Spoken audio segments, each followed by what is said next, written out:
let's go to number one. The number one you should never, ever, ever, ever is make your prospect or your client responsible for follow-up of any kind. Let me give you an example of what that looks like, right? I called somebody recently. I'm talking to a salesperson on the phone, and this is what the salesperson says. I'm driving right now. Can you send me a text with your name and phone number? Anybody ever do that? You know what I didn't do? Exactly. But I started doing the research to try to find out if there's any science or research about this very topic. There is tons of it. How many times has somebody said, well, go to our a salesperson, go to our website, that information's on our website. You ever have anybody come back to you and say, well, listen, call me right back and give me your information on my voicemail, and I won't pick up the phone. Anybody ever have that experience? You are a professional salesperson. Your person that you're talking to, that prospect or client, is the most important person in the world. Now, I don't want you to die in a bloody crash. But what I would strongly encourage you to do is say, you know what? Give me a moment and pull over. Because do you know what happens when they don't do that? They go to the next person on the list. And they'll continue going to the next person on the list until what happens? You get their questions answered. Exactly. They talk to somebody that they feel could actually take care of their problem. Why? The best salesperson is a problem solver looking for problems to solve. Right? So when you say, well, send me a text back. Well, that doesn't answer my problem. It gives you my name and information. Right? Call me back and leave your name and number. But that doesn't answer my problem. I want my problem answered. So it was interesting because as I started to do the research on this, it was anywhere from 50% to 75% of the people that asked you to call them back, leave a message, I won't answer the phone, send me a text with your name and number, never did it. Between 50 and 75%. The ones that did do it, however, and the ones where they were the client, as far as they're concerned, in their mind, even though they don't send you an email, they're not going to send you a text, they're not going to call back on your voicemail, because they have told you the issue or the problem. They expect you to deal with it as such. The fact that you don't remember it makes no difference to them. They've told you, even if they don't go back and email it, even if they don't go back and send you a text, voicemail, anything like that.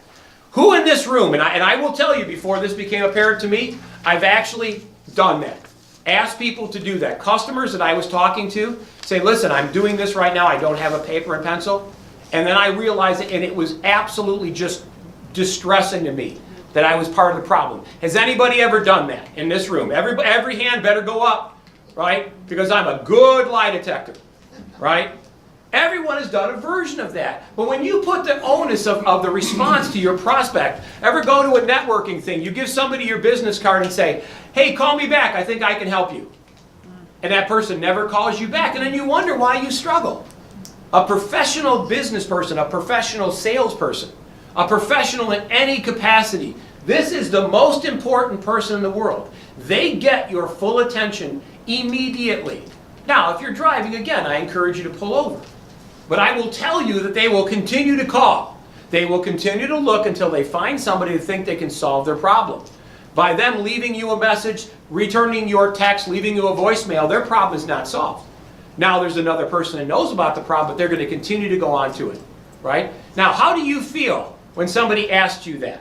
Anybody in this room ever been asked to do that? Should be the same amount of hands going up.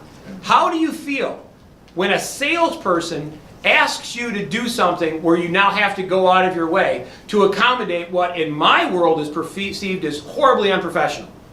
You don't have enough time for it. Exactly. Sure, it's never a good feeling. It's like, really? Right? Like, I ever have somebody say, I don't have a pen? Right? Oh, I don't have a, we're going to talk about those things, and all of the things that these non-professional salespeople do that we should never, ever, ever do.